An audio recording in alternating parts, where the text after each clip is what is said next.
हल्द्वानी अतिक्रमण मामले में हाईकोर्ट के फैसले पर रोक। सुप्रीम कोर्ट का राज्य सरकार और रेलवे को नोटिस। कहा, रातों रात किसी को हटाया नहीं जा सकता। 7 फरवरी को होगी मामले की अगली सुनवाई।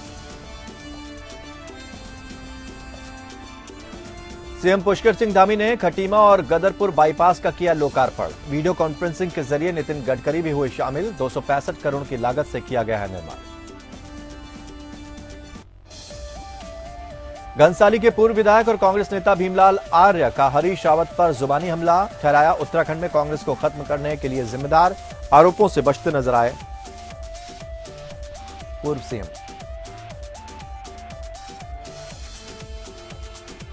मुख्तार मोहसिन बने वक्फ बोर्ड के नए सीईओ। बोर्ड के अध्यक्ष शादाब शम्स का बयान। कहा, आईपीएस सीईओ मिलने पर बोर्ड की संपत्तियों से अवैध कब्जे हटाने में मिलेगी मदद। घने कोहरे के कारण रेल सेवा प्रभावित। देरी से चल रही हैं कई ट्रेनें। कुछ ट्रेनों को किया जा चुका है कैंसिल। कई के संचालन बंद।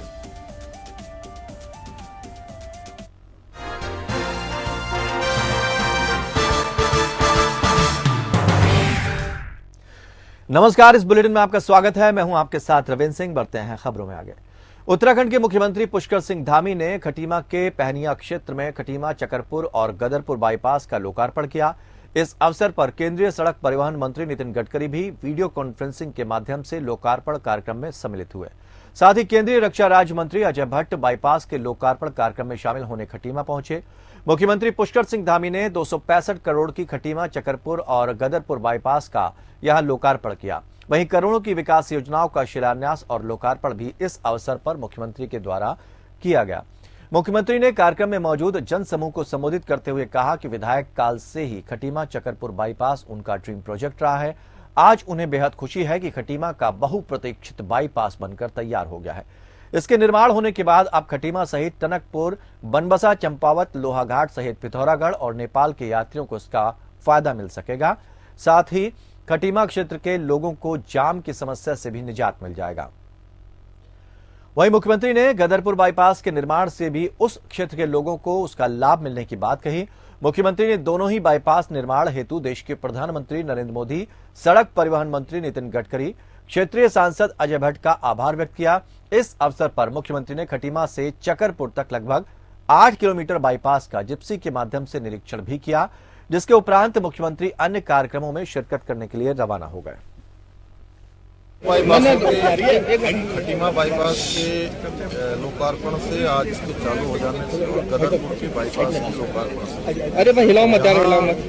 खटीमा बाईपास से बनबसा, टनकपुर, खटीमा, पिथौरागढ़, चंपावत, लोहाघाट और धारचूला तक के लोग सीधे जो शहर के अंदर घनी आबादी के बीच से आना पड़ता था और यहाँ के लोगों को भी तमाम प्रकार का जो अनावश्यक रूप से प्रदूषण है वो उनके ऊपर उसका असर पड़ता था और जाम और तमाम प्रकार की जो समस्याएं हैं उनसे निजात मिलेगी और सीधे लोग यहाँ से जाएंगे आसपास के क्षेत्रों का। वहीं गदरपुर बाईपास के बन जाने से इस क्षेत्र के लोगों को और आसपास के क्षेत्र के लोगों को बहुत बड़ा लाभ होने वाला है। उनकी यात्रा उसकी समय सीमा कम होने वाली है।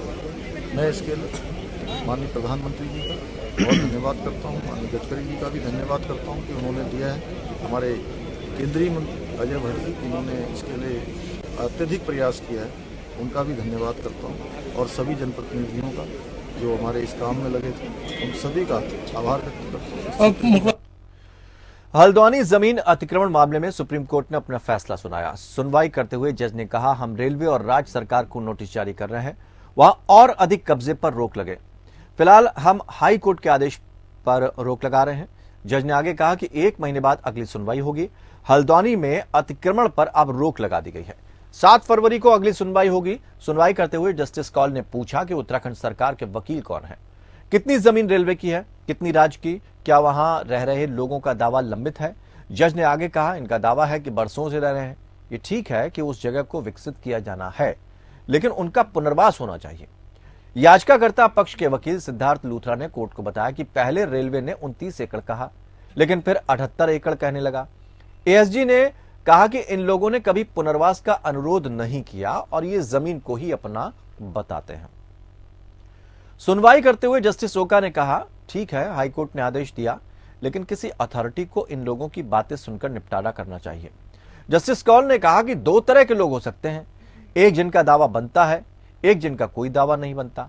आपको जमीन को कब्जे में लेकर विकसित करने का हक है, लेकिन सबको सुनकर बीच का रास्ता निकालना चाहिए। ऐश्वर्या भाटी रेलवे के लिए पेश हुई।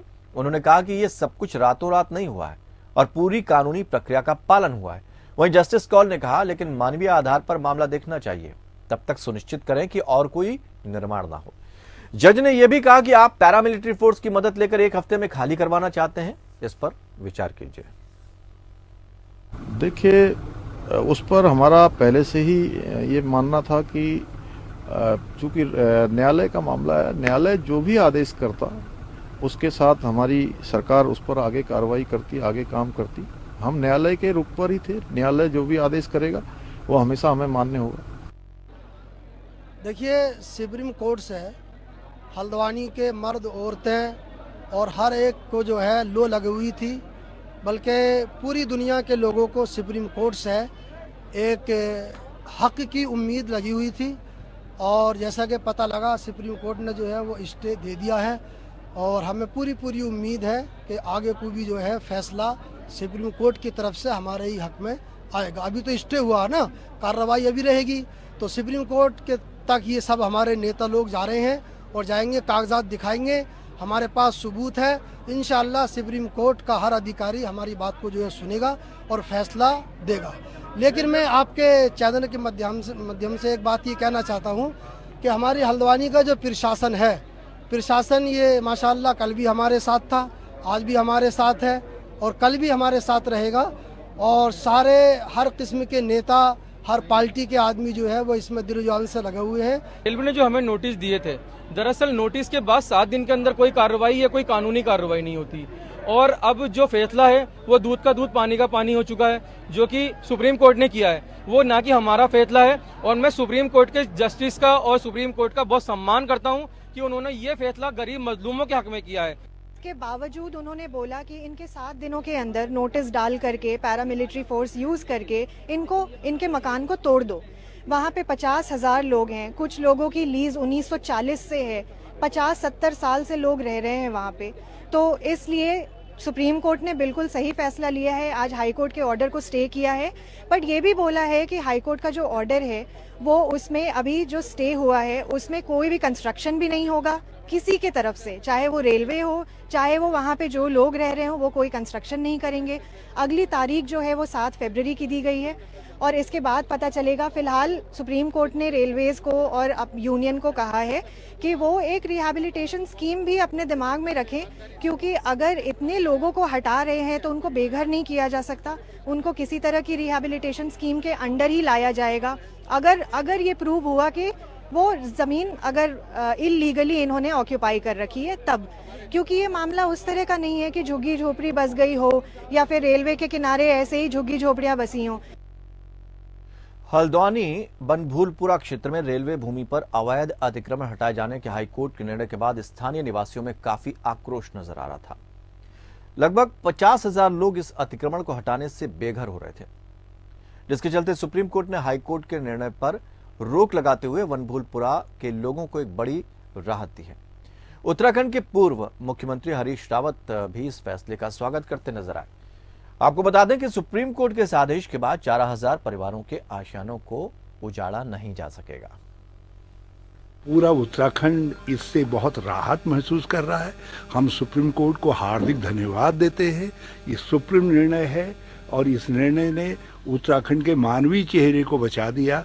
यदि हमारे 52,000 बच्चे जिसमें सम्मिलित हैं, वृद्ध सम्मिलित हैं, विकलांग सम्मिलित हैं, गर्भवती महिलाएं सम्मिलित हैं, ऐसे लोग, गरीब लोग सम्मिलित हैं, वो सड़कों में आते इस कड़कड़ाती ठंड में, तो उससे हमारे राज्य के मानवीय चेहरे पर दाग लगता। राज्य सरकार की कमियों के कारण ये सारी स्थितियां पैदा हुई। सुप्रीम कोर्ट ने जो है ऐसी स्थिति से हमको बचा लिया और अब मैं उम्मीद करता हूं कि पूरे उसका एक व्यवहारिक हल निकाला जाएगा। और उसके लिए 2016 में जो हमने कानून बनाया था मरीन बस्तियों के नियमितीकरण का, उस कानून और रिवर डेवलपमेंट का जो काम हमने प्रारंभ किया था देहरादून से, जिसके जरिए अतिरिक्त ज़मीनें निकल आती हैं, उन ज़मीनों मैं इनको वसासत दे करके इस समस्या का समाधान निकाला जाए। हल्द्वानी में रेलवे के अतिक्रमण मामले में जैसे ही सुप्रीम कोर्ट से स्टे मिलने की खबर बनभूलपुरा पहुंची तो सुबह से दुआएं कर रहे लोगों में खुशी की लहर दौड़ गई। सुप्रीम कोर्ट ने नैनीताल हाईकोर्ट के 1 सप्ताह के नोटिस पर अतिक्रमण हटाए जाने के आदेश पर अंतरिम रोक लगा दी और अगली सुनवाई के लिए 7 फरवरी की तारीख तय की है।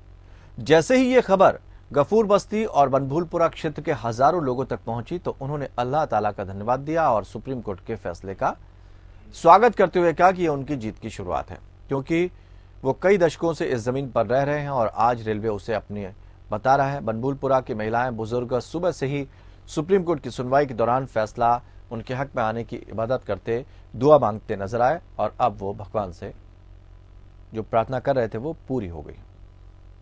आज सुप्रीम कोर्ट ने फैसला सुनाया है, किस तरीके से देखते हैं, कितनी राहत है?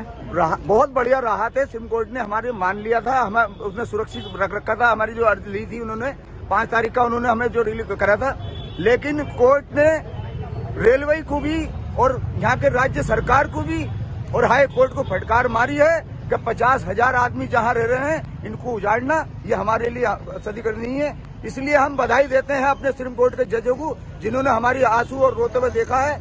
और यहाँ लोग 100 साल से अधिक रह रहे हैं, 50 साल से ये जगह हमारी है। आगे की लड़ाई हम लड़ेंगे मजबूती से, डरने वाले हम है नहीं। सहयोग हमारा सब तरह का रिहा, मीडिया वालों का भी सहयोग रिहा, लेकिन हाई कोर्ट का, सुप्रीम कोर्ट का हम बधाई देना चाहते हैं सुप्रीम कोर्ट को, जिन्होंने हमारे आंसू रोने से, लोग रो रहे थे, परेशान हो रहे थे, काम धंधे से हम बैठे हुए थे, इतनी बड़ी इमारतें खड़ी हुई हैं। इन्होंने रेलवे ने खाली रेलवे की कंधे पे बंदूक रख के राज्य सरकार ने जो हमारे संग में करा था उसको नकार दिया है। सुप्रीम कोर्ट ने इतना करारा चाटा मारा है कि ये जिंदगी भर तक याद रखेंगे। यहाँ हिंदू मुसलमान सब भाईचारे से रहते हैं, मंदिर भी है, सम्मान करते हैं, हर चीज के साथ रहते हैं हम, लेकिन ये गलत फहमी में जी रहे थे बीजेपी वाले, इनके मुंह पे करारा चाटा मारा है। कभी जिंदगी में दोबारा फिर हम संघर्ष करेंगे, सुप्रीम कोर्ट हमारे साथ है। आज सुप्रीम कोर्ट ने फैसला सुनाया है, किस तरीके से देखते हो आप, कितनी राहत है? बहुत राहत है और इस राहत भरे संदेश से हमारे आंखों के आंसू पूछे हैं। हमारी माँ बहनें घरों में नमाजें पढ़ रही थी, तिलावत कर रही थी और भी बहुत ज्यादा हमारे आंखों में आंखें हमारी अभी भी देख सकते हैं नम है। और उसी तरीके से जिस तरीके से हमारी आंखें नम है और सब कुछ, और ये सरकार ने जो स्टे दिया है, जो रोक लगाई है, तो इंशाअल्लाह अल्लाह चाहा, अल्लाह के रसूल ने चाहा हमारे हक में फैसला आएगा और जो स्टे मिला है हमारे हक में फैसला आएगा। और सुप्रीम कोर्ट ने जो हमारे हक में हमारे मजलूम लोगों को देखते हुए, हमारे बच्चों को रोते हुए देखते हुए खाना नहीं खा रहे हैं, ना पी रहे हैं, ना पानी हलक से उतर रहा है, तो मतलब उस कोर्ट ने मतलब हमारा मान सम्मान रखा है। हम बहुत आभार जताते हैं उसका और राज्य सरकार को लताड़ा है। जोशीमठ में भू धसाव के चलते घरों को विस्थापित किया जाएगा। अभी जोशीमठ में ऐसे मकानों के पहले फेज में इन्हें शिफ्ट किया जाएगा जहां पर दरारें ज्यादा नजर आ रही हैं। शासन स्तर पर ऐसे लोगों की सुरक्षा के लिए उन्हें अलग जगहों पर शिफ्ट किया जाएगा। ऐसे घरों को तत्काल दूसरी जगह विस्थापित किया जाएगा ताकि किसी बड़े संकट से बचा जा सके। यहां कई दिनों से शहरों में मकानों और होटलों में आ रही दरारों ने लोगों की चिंता बढ़ा दी है। अब इसके ट्रीटमेंट को लेकर शासन द्वारा बड़े स्तर पर प्रयास किए जा रहे हैं। हाल ही में आपदा प्रबंधन की एक टीम ने इस पर अध्ययन किया, रिपोर्ट शासन को सौंप दी है। अब जानकारी के मुताबिक फिर से धंसाव के कारण की जांच की जाएगी। देखिए, इसका चेंज होती रहती है। पहले 385 करीब गांव थे जहां पर कि ये समस्याएं आ रही थी। बहुतों को किया गया है, बहुतों को हमने पुनर्वासित किया है और चल रही है। ये अभी हमने करीब 45 घरों का पुनर्वास करने का हमने स्वीकृति जारी की है। तो ये चल रही है और ये निरंतर एक प्रक्रिया है। जहाँ भी ऐसी समस्याएं आती है उसको पुनर्वासित करने के लिए उचित जगह चयनित करके हम करते हैं। कितना सर हम मान के चले तो आपके पास आंकड़े होंगे, सारी चीजें होंगी? देखिए, एग्जैक्ट आंकड़े तो हम अलग से हम आपसे दे सकते हैं आपको, लेकिन करीब लगभग 200 गांव है जहां पर कि ऐसा चल रहा है हमारा, जहां पर कि हम जगह चिन्हित करने कार्रवाई कर रहे हैं, प्रयास चल रहा है। घनसाली के पूर्व विधायक भीमलाल आर ने कांग्रेस के वरिष्ठ नेता पूर्व मुख्यमंत्री हरीश रावत पर जुबानी हमला बोला। पूर्व विधायक भीमलाल आर ने कहा कि उत्तराखंड में कांग्रेस और कहीं मजबूत नहीं है और इसका जीता जागता उदाहरण 2022 के विधानसभा चुनाव है, क्योंकि इस चुनाव में कांग्रेस ने विधायकी का नहीं बल्कि मुख्यमंत्री पद का चुनाव लड़ा है। पूर्व विधायक ने कहा कि उत्तराखंड में कांग्रेस को खत्म करने का श्रेय पूर्व मुख्यमंत्री हरीश रावत को जाता है। जिनकी सीएम बनने की लालसा के चलते कांग्रेस खत्म हो गई। पूर्व विधायक भीमलाल आर्य ने कहा कि पूर्व मुख्यमंत्री हरीश रावत ने अक्सर उन लोगों को ही धोखा दिया है जिन्होंने उन्हें आगे बढ़ाने का काम किया। पूर्व विधायक ने कहा कि उनके जीवन में भी हरीश रावत ऐसे व्यक्ति हैं जो सत्ता पर रहते हुए उनके लिए सब कुछ करने की बात करते थे, लेकिन आज अगर उनका राजनीतिक करियर खत्म हुआ है तो उसके पीछे की वजह पूर्व मुख्यमंत्री हरीश रावत हैं और हरीश रावत को अपना गुरु या बेटा मानने की सजा उन्हें आज मिली है। वहीं कांग्रेस के पूर्व विधायक भीमलाल आर्य के आरोपों पर पूर्व सीएम हरीश रावत ने चुटकी लेते हुए कहा कि ये सब हमारे बच्चे हैं, या फिर ये कह लीजिए कि भीमलाल आर्य द्वारा लगाए गए इन आरोपों से बचते नजर आए।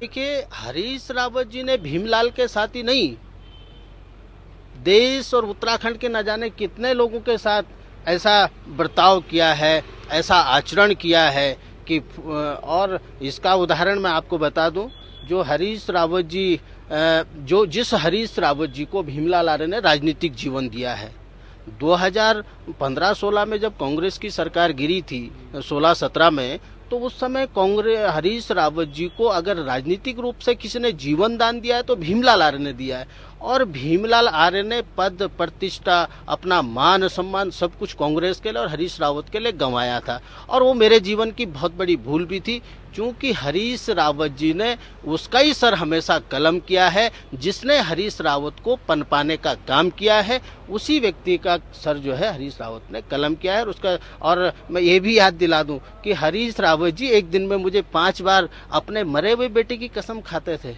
कि भीमलाल मेरा वो बेटा है जो मरा हुआ था और आज वो भीमलाल के रूप में वापस आ गया है।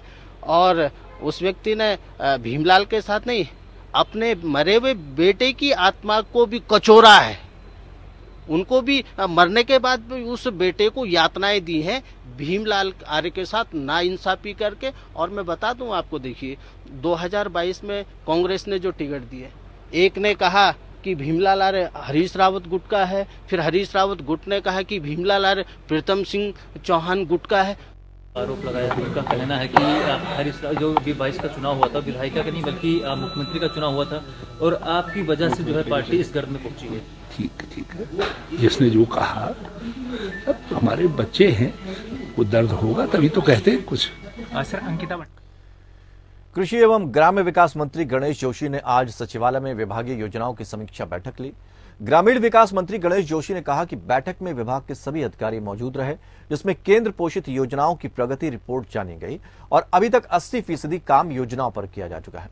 विभाग के मंत्री ने कहा कि प्रधानमंत्री ग्रामीण आवास योजना के तहत राज्य को 18,000 आवास और मिले हैं, जब पदाधिकारियों को काम करने के लिए कहा गया है ताकि लाभार्थियों को जल्द से जल्द एक अच्छी छत मयस्सर हो सके।